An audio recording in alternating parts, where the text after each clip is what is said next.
O técnico da seleção brasileira, Carlo Ancelotti, fez a sua última convocação do ano, e os comentaristas André Rizek, Ana Thaís e Eric Farias não gostaram nem um pouco dos convocados. Segundo eles, tem jogador que está ali e não faz o menor sentido, inclusive atleta que estava na Arábia e não era chamado desde 2022. Os comentaristas não pouparam críticas ao treinador. Acompanhe agora o que eles disseram. Convocados pelo Ancelotti com 3 novidades e 7 jogadores que atuam no Brasil. Goleiros, o Bento, o Ederson e o Hugo Souza. Será a primeira vez do Ederson com ele, nas outras não pôde ser convocado. Defensores. Ele até foi, né? Mas foi cortado na última, né? Exato. Defensores, Alexandro do Flamengo, Caio Henrique, Danilo, Militão, Fabrício Bruno, Gabriel Magalhães, o Juba, estreante, primeira vez que ele é convocado, lateral do Bahia, o Marquinhos, o PH e o Wesley. São 3 laterais esquerdos, como os colegas destacaram nas perguntas. 3, né? O Alexandro, o Caio Henrique e o Juba. O Douglas, que jogou na última data FIFA, aliás, nas últimas, está machucado, por isso não foi convocado. É o que parece muito perto de ir para a Copa do Mundo, pela última resposta dele. Achamos um lateral esquerdo muito bom que quase ninguém conhecia. E foi quem melhor jogou mesmo, né? Até o momento. Para o meio-campo, escancarando a nossa grande carência hoje. Isso é o que a gente tem de meio-campo na convocação. Andrei Santos, que estava machucado na última, e claramente é um jogador em quem o Ancelotti confia bastante, né? Porque desde a primeira lista está sempre lá, na última estava machucado.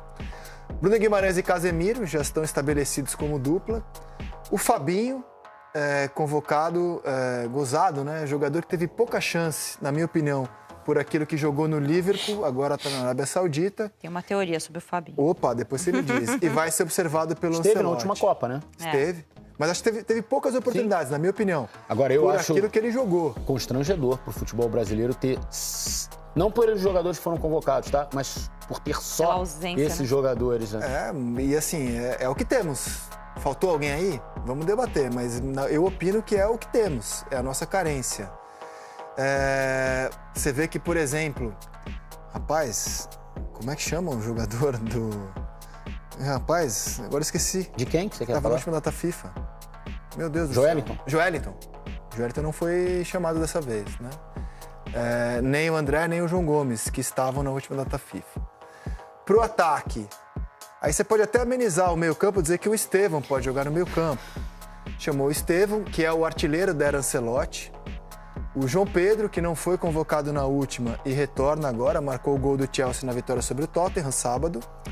O Luiz Henrique, do Zenit, o Matheus Cunha, do Manchester United, o Richarlison, figurinha constante nas listas do Ancelotti, homem de confiança dele, foi atleta do italiano no Everton, o Rodrigo, do Real Madrid, segunda convocação seguida, o Vinícius Júnior, do Real Madrid, e o Vitor Roque, estreante.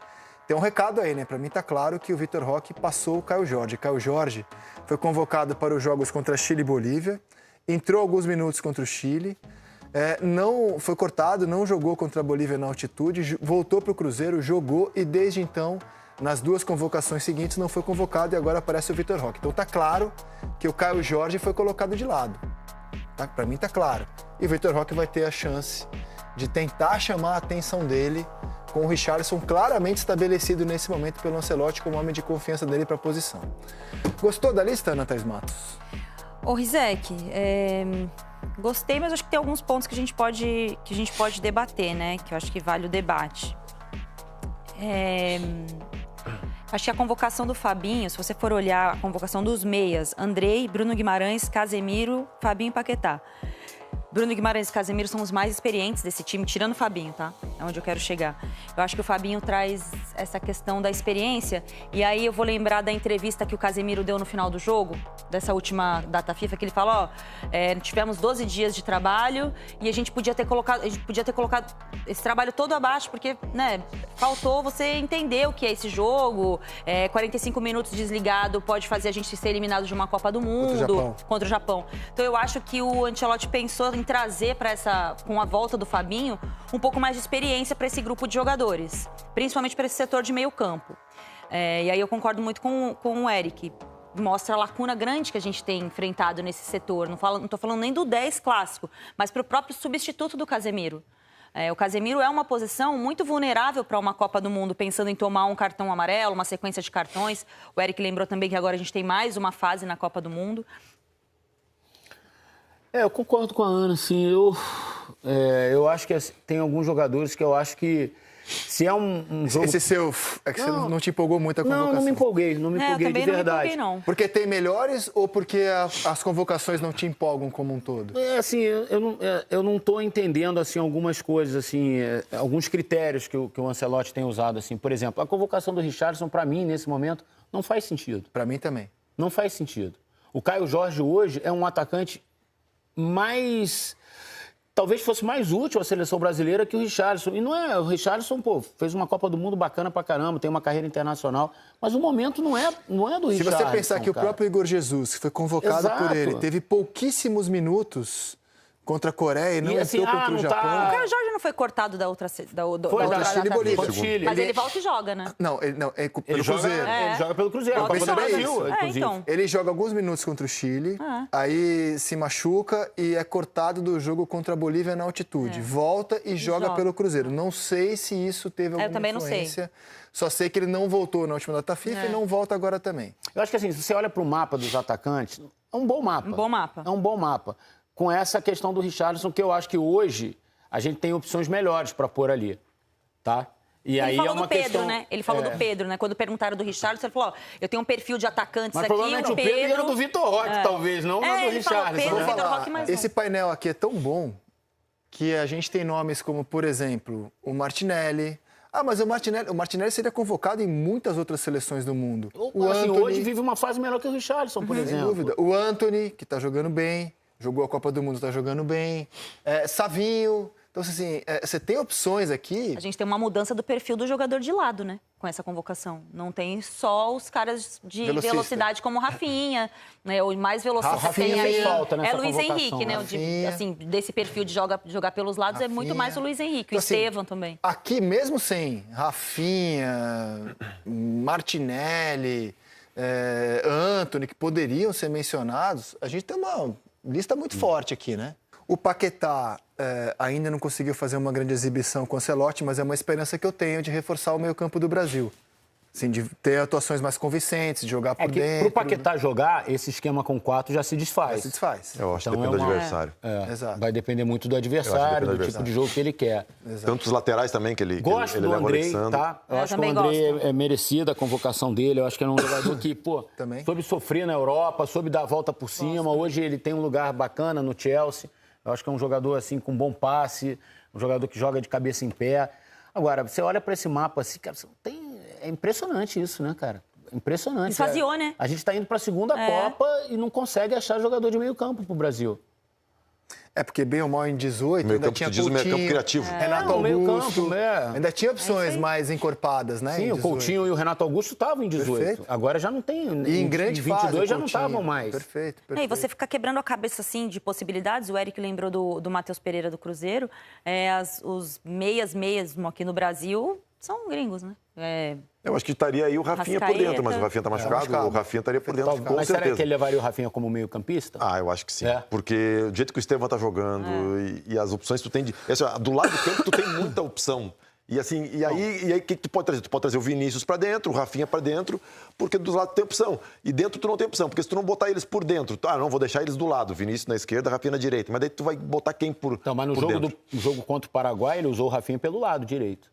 Agora, eu só assim, teria algum nome que ele não chamou para o meio-campo? Eu, com todo respeito, assim, não acho que o Alan Patrick resolveria a vida do Brasil, nem o Rafael Veiga.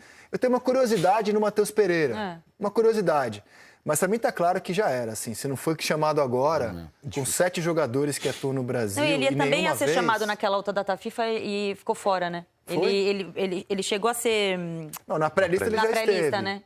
Mas nunca esteve em convocação. Eu acho que se não foi agora também já era. E para mim está claro que ele vai suprir essa carência óbvia que a gente tem de meio campo, usando esses caras de lado e que podem, de alguma forma, preencher essa carência. Eu acho que tem isso. Rodrigo, Estevam, Vini, Rafinha. Matheus Cunha. Vai ser a maneira... Matheus Cunha. Eu acho que daí... Por isso que ele vê que vou levar o Matheus Pereira né, que nem você falou, também não vai, eu acho que não é um jogador que a gente fala, pô, beleza, seria legal ser testado, mas eu acho que não tem hoje nenhum jogador que ficou de fora e a gente fala, meu Deus, como é que ele deixou de fora? Eu acho que seria injusto, eu acho que é um pouco injusto você ter o Caio Jorge fora e o Richarlison dentro. Caio Jorge tem 22 gols e 7 assistências. Assim, é um número muito absurdo para um atacante Por que outro joga aqui no lado, Brasil. todo treinador da seleção tem a sua preferência pessoal. Mas eu acho tem que pelo não é menos só um, uma. dois, que Aí ele é fala, que esse tá. aqui é o meu cara. E o Richarlison é o cara dele. Por isso que eu não estou conseguindo entender os critérios que o Ancelotti está usando. Por exemplo, ele me parece estar mais convocando o jogador que ele conhece, que ele confia, do que propriamente o jogador que a está seleção precisa. Porque, por exemplo, o Danilo tem uma história maravilhosa no futebol, tem sido muito útil no Flamengo, mas hoje ele é um reserva do Flamengo. Perfeito. E pela até entrevista na do seleção Ancelotti, mesmo ele não estava bem. Ele está na Copa, gente. Ele tá muito que os titulares não foram convocados, né? O Léo Pereira e o Ortiz.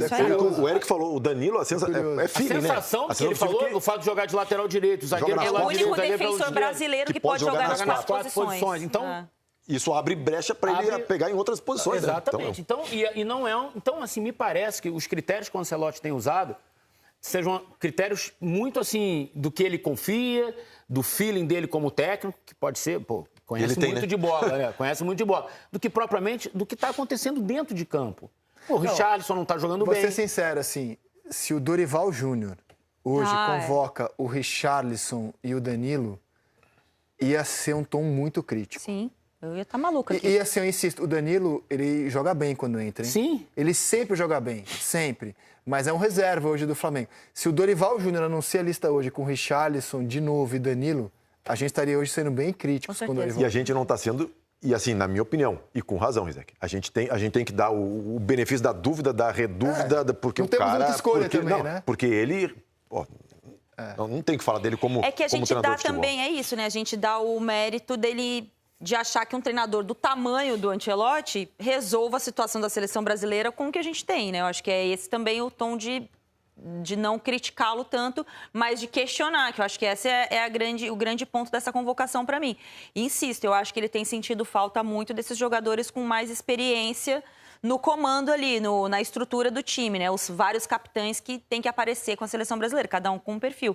Acho que tem essa questão do Danilo ser defensor, como ele disse, nas 4 posições, mas eu acho que ele também traz um pouco da questão da experiência que tem feito falta para a seleção brasileira. Assim, a seleção é uma seleção sem capitão, né?